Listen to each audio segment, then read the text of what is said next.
I'm Popeye the Sailor Man. I'm Popeye the Sailor Man. I'm strong to the finish, 'cause I eat my spinach. I'm Popeye the Sailor Man. Ahoy mateys, and welcome back to Small Soldier. In this video, I'll show you the steps involved to get this fantastic Popeye bust to the stage you see here. So why don't you stick around, drop anchor, and let's get sailing.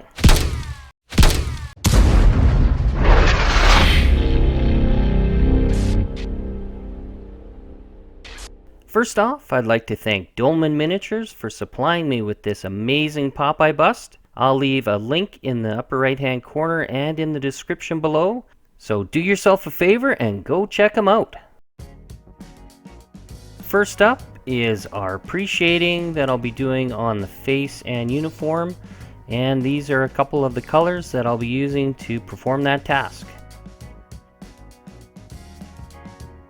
For pre-shading, I employ my usual method of 60 to 70% thinner to paint ratio.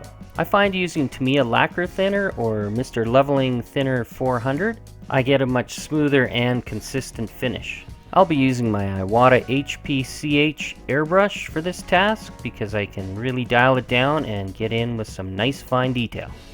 The first step is creating the shadows, and I'll be replicating that with Tamiya XF17 Sea Blue. So on this scrap piece of paper here, I'll demonstrate how thin and how controlled you can actually get your spray patterns if you thin the paint to that 60 or 70% thinner to paint ratio. And as you can see, the results speak for themselves. Yeah! It's always a good idea to hit the model with a little air before painting. This ensures your model will be clean before committing to paint. I always go easy at first and lay down light layers of paint. It's better to slowly build these layers up than to blast the paint on in one go. This way you have a little more control and you can see exactly what's going on the model. As you can see, the procedure is quite straightforward. You're just spraying from below, hitting all the deepest recesses of the model. And you can build those up in darker or lighter patterns depending on what you're going for. It's exactly the same procedure with the coat.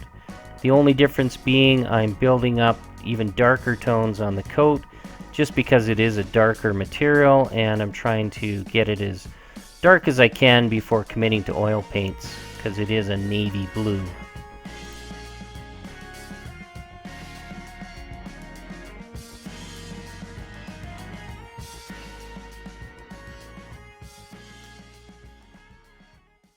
Hey, if you haven't already, please consider subscribing to my channel, and I'll continue to make content just like this. Here's a simple and effective way to mask off parts when you're spraying them. This is Silly Putty, and you should be able to find this product pretty much everywhere. If not, you can also use blue tack or poster tack. That also works well too. The thing I really like about this method is it's simple, it's quick, and when you remove the putty after the paint is cured, it comes off without any residue or lifting any paint. The next step is to create light effects coming from above.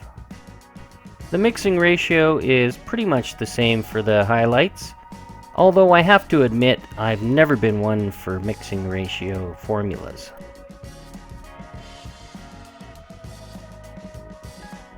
The highlights are created exactly the same as the shadows, building up light layers of paint until I feel the desired effect that I'm looking for is achieved. Always remember to keep the model at a 45 or 90 degree angle when spraying. You only want to hit the areas of the model that would catch the most light.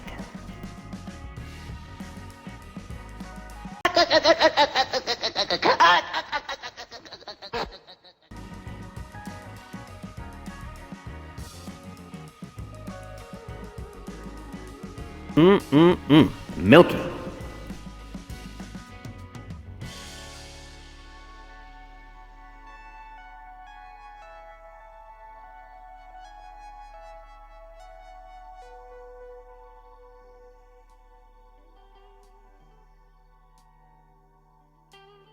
The coat gets the same treatment as the head, keeping things consistent with the lighting source.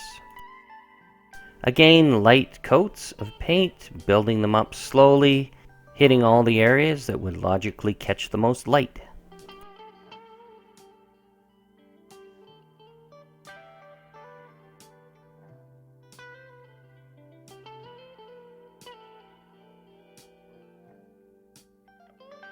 As you can see, the distance varies when I'm spraying, depending on the effect I'm going for. If I want a softer looking pattern, I'll hold the airbrush back 2 or 3 inches. If I'm looking for something a little tighter, I'll move the airbrush in closer to the figure. This is why I make the paint as thin as I do, and I'll also turn the compressor down to 2 or 3 psi when I'm spraying this close. After I get a general feel for where highlights are going to happen, I go in and do a little more refining.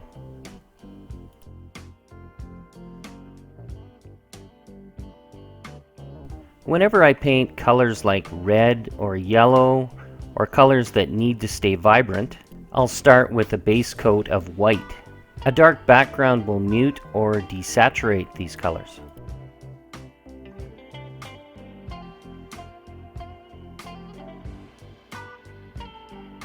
And of course, the best color for white, well, is white. And yet another example of how effective silly putty can be used as a masking medium.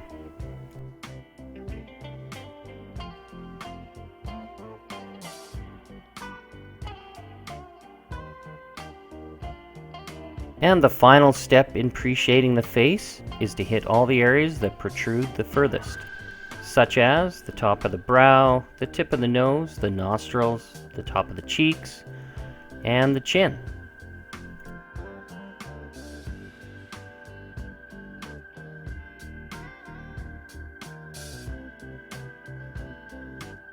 I'll then do a mist coat just to unify the colors together. One of the most satisfying stages. They're firing and make it happen!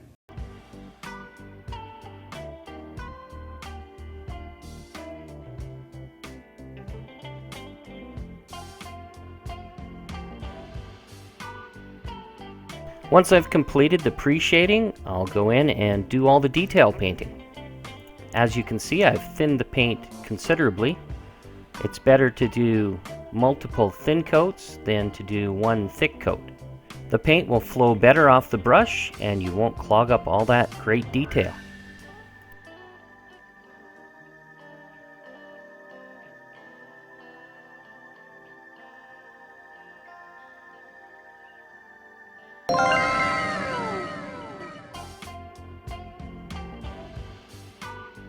Once the white color is laid down, I'll go back in with the top colors, and as you can see, the color is much brighter than it would have been painting over the dark blue.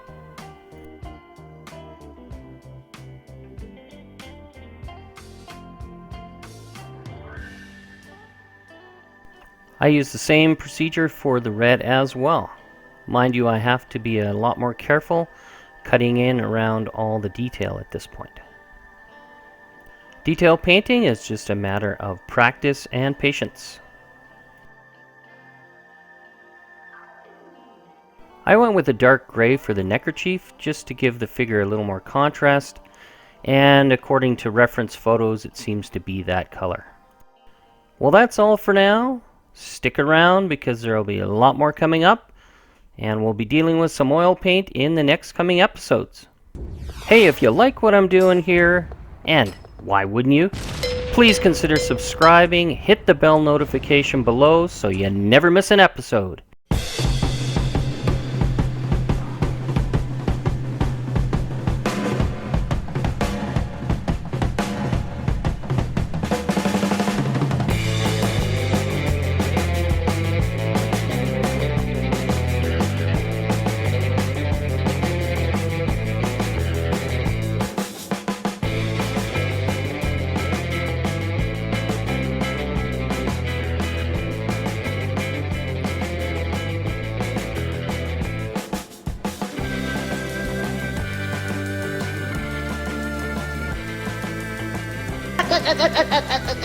Cut!